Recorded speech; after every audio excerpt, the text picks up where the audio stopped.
saya dengan NIM 20.000-24189. Di sini saya akan menjawab kuis tugas etika. Ya, 1. Jelaskan tentang bagaimana hakikat moralitas. Hakikat moralitas itu seperti sikap hati yang diungkapkan dalam tindakan lahiriah atau perbuatan yang nampak melalui perilaku yang muncul dalam kehidupan. Jadi, suatu moralitas yaitu sikap dan perbuatan yang dilakukan tanpa mengharapkan imbalan. Moralitas bisa juga dikatakan sebagai salah satu ciri khas manusia yang berwujud kesadaran manusia akan tentang baik dan buruk, tentang yang boleh dilakukan dan dilarang, serta tentang yang harus dilakukan dan tidak pantas yang dilakukan. Kedua, uraikan unsur-unsur moralitas secara rinci. Unsur-unsur moralitas terbagi 3, yaitu 1. Semangat disiplin. Disiplin juga meliputi tindakan yang konsisten dan perilaku yang dapat diandalkan, menghormati norma-norma sosial dan arti otoritas. Yang kedua, keterikatan pada kelompok sosial dan semangat altruisme. Moralitas merupakan kegiatan sosial atau interpersonal. Nah, tindakan mementingkan diri sendiri atau egois tidak pernah dianggap sebagai moral. Kita adalah makhluk yang bermoral hanya karena kita adalah makhluk yang sosial. Dengan demikian, moralitas mengharuskan kita terikat pada atau terhubung dengan kelompok. Ketiga, yang terakhir, otonomi atau perbuatan nasib sendiri.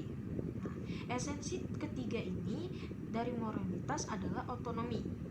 Masyarakat merupakan otoritas tertinggi, tetapi apakah akan mengikuti aturan masyarakat harus dipilih sendiri. Harus dipilih sendiri secara bebas maksudnya. Perilaku yang dikendalikan bukanlah perilaku yang baik. Meskipun dua elemen pertama, yakni semangat disiplin dan keterikatan pada kelompok sosial, menekankan kualitas pemaksaan hubungan sosial.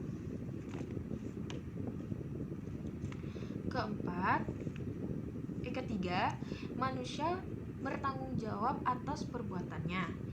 Hal-hal apa saja yang dapat membebaskan manusia dari tanggung jawab?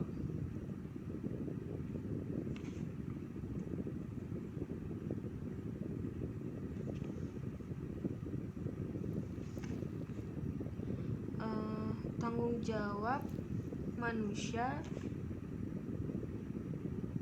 terdiri dari pendidikan, yaitu merupakan sebuah usaha sadar oleh manusia, dari manusia dan untuk manusia.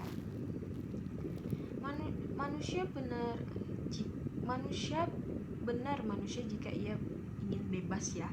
Kita tidak dapat menghapus kebebasan manusia, karena untuk menghapus kebebasan manusia mengandaikan lebih dahulu dihapus kehendak bebas manusia.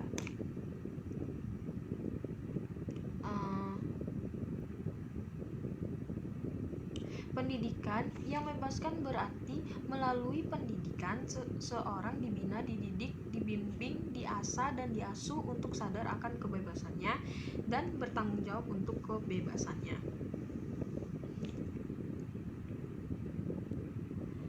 Bebas untuk melakukan yang baik bertitik tolak dari kenyataan bahwa setiap manusia adalah makhluk bermartabat yang pantas dihormati dan layak dikagumi.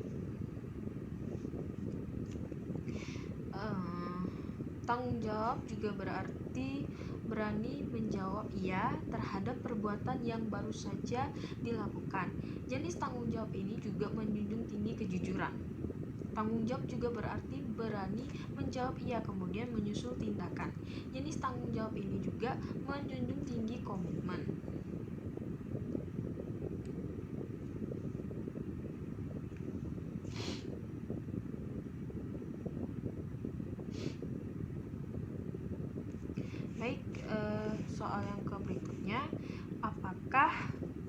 yang dimaksud dengan moralitas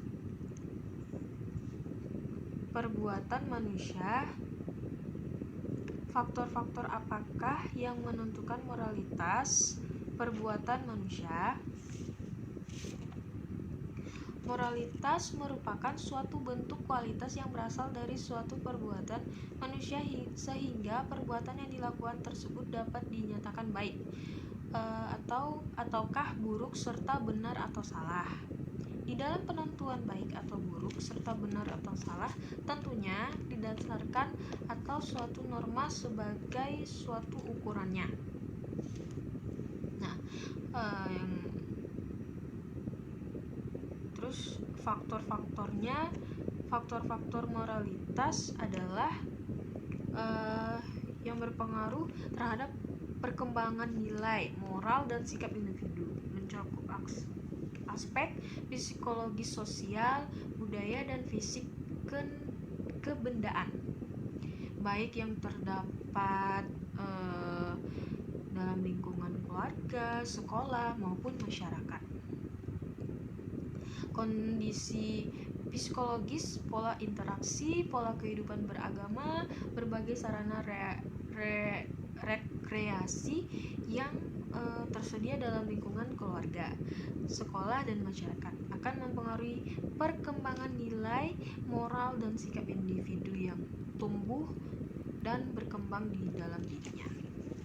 Next, kelima yang terakhir, dalam kenyataannya kita selalu bertemu dengan dilema moral terutama ketika kita harus bertindak. Kemukakan beberapa contoh dilema moral tersebut.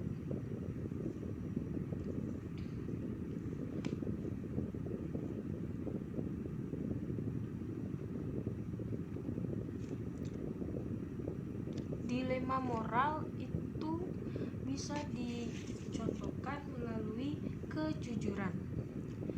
Jujur itu adalah sebuah keharusan, tapi bagaimana kalau kejujuran itu akan melukai orang lain atau orang yang kita cintai? Nah, persoalan ini seringkali kita mendera kita, bagaimana kalau kejujuran yang kita lakukan justru mendatangkan ketidakbaikan bagi kita. Akankah kita harus berpihak kepada kejujuran? Baik. Bersikap baik hati tentunya juga sebuah tuntunan sebuah agama dan semua ajaran moral.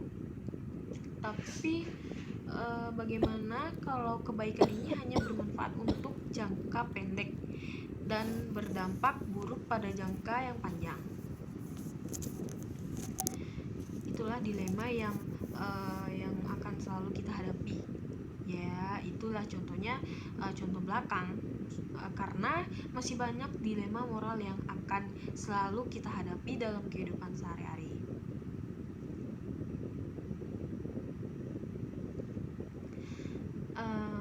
Bagaimana menghadapi dilema moral ini? Ikutilah hati nurani, karena hati nurani pasti menuntut pada jalan yang benar.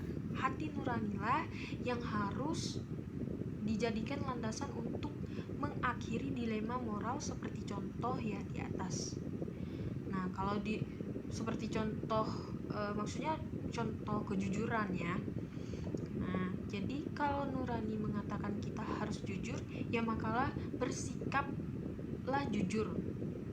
Kalau hati nurani kita mengatakan harus baik hati, maka berbaik hatilah.